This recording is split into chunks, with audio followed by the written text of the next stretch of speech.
You're listening to Home Sweet Home with Russ, McClellan, and friends. And here's Russ. Hey, welcome to Home Sweet Home with Russ, McClellan, and friends. How's everybody doing in the land of COVID round number 247? I don't know if anybody else feels like that, but my God, when's this going to end? I don't know if it's ever going to end, but you know, we do our best, forget the rest. That's my motto. You got to live life. You got to be strong. You got to try to be safe. You got to do all these things. You ever feel like you're getting spun out?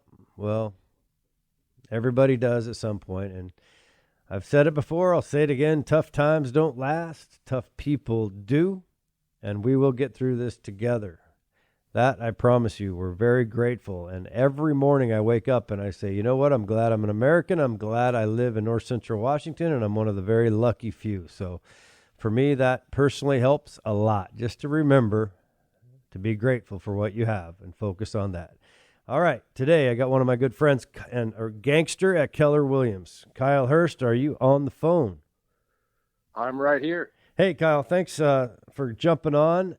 And I wanted to ask you a couple questions about real estate and your past. So maybe just briefly, can you tell the people listening to us where you're from, what have you been doing, and how you got into real estate from your day job? So, well, I started off, I'm born and raised here in Wenatchee, Washington. I've lived in East Wenatchee as well, graduated from Eastmont High School. And after that, you know, I thought I was going to get into engineering school over at WSU.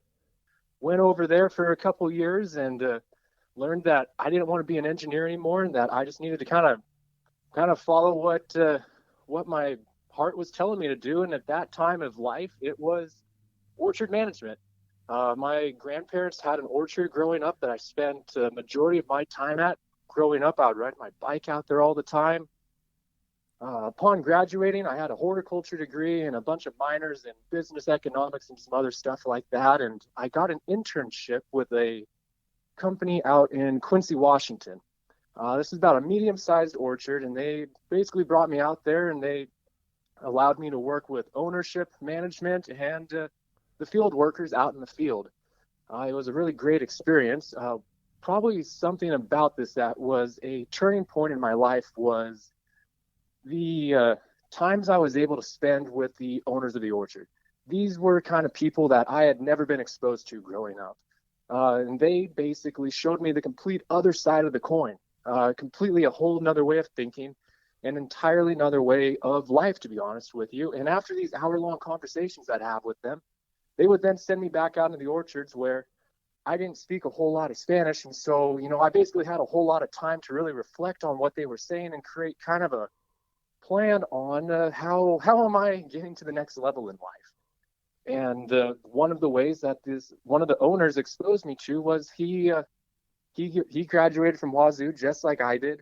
He got into a career that he ultimately did not enjoy, and he got into real estate. He would buy vacation homes around the Pacific Northwest. He would live in them through the summer. He would rehab them, and then he would sell them in the fall, and then he would go back to his house in either Yakima or Hawaii. And it just, honestly, it seemed like a great lifestyle. And I was like, if he could do it, why can't I do it? And so, you know, about 70 real estate books later, I finally jumped into real estate. I got my real estate license, about a year ago, and just started jumping right in, you know. And it really appears that the more energy I'm putting into it, the more that, you know, life is just kind of opening up to me. You know, there's people that are all around who are basically coming at me with arms wide open, full of opportunity. You know, it's kind of like bowling with bumpers. You know, it's like I just do something and I hit a little wall and then I talk about it with someone. And they're like, well, just kind of pivot and adjust and maybe go this way a little bit. So it's been, no regrets so far. Well, that's fantastic, Kyle. And you're an inspiration to a lot of people, right? There's a lot of people growing up and in our area with the economics transitioning. And what I mean by that is there's a lot of money coming from the west to the east of the Cascades. And real estate is an area where you can fuel up that financial tank. It does come with some effort, though, right? When you're a W-2 employee, it's a little different than when you have to be self-motivated and ambitious. And if you are those things, I think you're a good example of how, you can actually follow your dreams. And my mission is always to change lives to the life people want and the life they deserve, meaning my brokers, using real estate as the vehicle to do that. And I love what you've accomplished. And you're also bringing a pretty unique skill set to our company. And so I'm very grateful for that. One of the things maybe we could talk about is in the last month or so, I've been trying to figure out how we can go in with a system and help farmers get out of farming if that's their choice, right? If that's what they need to do or have to do or want to do. It's not always easy. So I want to talk about two things. You said something interesting. So when you said that you worked with the farmers versus having a horticultural degree, do you think there's a big gap between real life and what's being taught in the university in horticulture? Oh man, well that's a great question right there. So, over at the university, they yes, to be completely honest with you, to put it bluntly, I believe that there is a big gap between what is taught in schools and what is real life reality. In school they talk about they give you problems, to solve, and the answer to these problems, they can be very minute answers, very small, like 0.25% or something like that. But that 0.25% in real life, is that a difference? What is the economical benefit of that 0.25% right there? Sometimes that 0.25%, it's not economical. It doesn't make sense. It doesn't result in any additional efficiencies or effectiveness. So, to answer that question, yeah, there is a big difference in wrapping your head around a concept like that. Personally, that took me over a year, maybe 2 years for, one of my previous mentors in life. He would constantly just kind of throw this up at me, and it finally just kind of clicked for me. And since then, it's kind of just sort of changed my vision or the way kind of I approach problems and I look at life. Right. So all of a sudden now we're talking. I brought you into a team of people that I'm putting together because of that background. And you mentioned opportunities or bowling with bumpers is a great metaphor for life, right? Because it is life. We're always constantly course correcting. Nothing is ever the same. I mean, change is the only one constant we know about that we can predict. And with your horticultural background, maybe you could share a little bit about what we're trying to do together for farmers that maybe find themselves with depressed pricing or hailstorms or, they're just tired, want to get out of the business and they want to sell it. But the mid-level farming game is tough where you're not so small you can go to a farmer's market and do all the work yourself with a specific varietal, and you're not big enough to own your own warehouse and packing lines and marketing teams, et cetera. And those people, we're getting calls from them at a higher level than I've seen in a long time. So maybe you could just describe what our goal is based on the last couple of meetings we've had together. Yeah, so basically what we do is we approach property owners who have a desire of selling or improving their life or just making some sort of a change. And what we do is we assess their situation, their assets, and we come up with a game plan.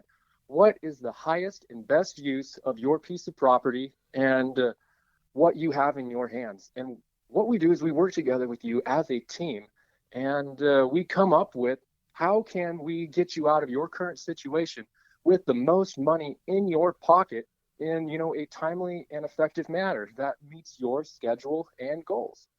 Yeah, that's very well put. And, highest and best use is not always the same, right? I mean, sometimes it's a combination of things. Sometimes we can do a cluster development and keep part of your land in agriculture. Sometimes we rip it all out. Sometimes we can find an orchard buyer. The problem that we're running into is that right now it's a difficult time with pricing, and an orchard is a business, right? And sometimes there's a lifestyle that's been associated with farm. I mean, I grew up on a small 10-acre apple orchard in Manson where my dad raised 3 kids on 18 acres.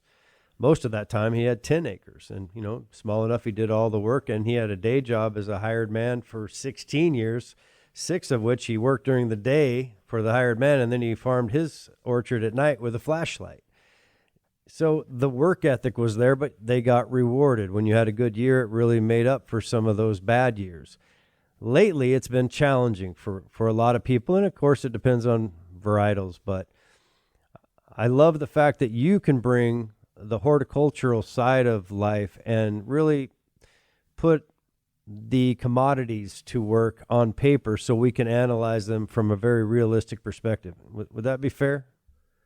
Yeah, that's well said. Evaluating an orchard as a business, if it's being bought by another orchardist, is definitely the way to go about it. It's the money-making potential of the orchard that a buyer of an orchard wants to see.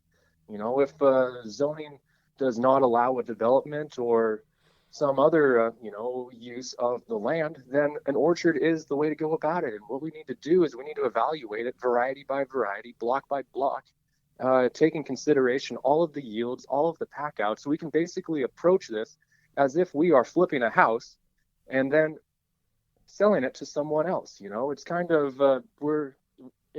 there's not a lot of people that are taking this approach, and that's definitely what makes the Frontline real estate team very unique. Yeah, and we're powered by Keller Williams, and Kyle, coming to the end of the segment, but hey, just want to tell you I'm excited you're on board with this concept, and I'm excited we can go out there and help some people together with our team, and I appreciate you being one of our gangsters at Keller Williams. So thanks for calling in. If you want to get a hold of Kyle, if you want to list your home, talk about your orchard, you name it, Kyle does it all. He's working hard every single day. His number's 509-860-6246, or you can email Kyle at Kyle Hurst, Hurst, so Kyle Hurst at kw.com. Thanks again, brother. Yeah, absolutely. Have a great day. You too, man. We'll be right back in just a few minutes with Home Sweet Home with Russ McClellan and friends. Keller Williams, you make dreams come true. Home Sweet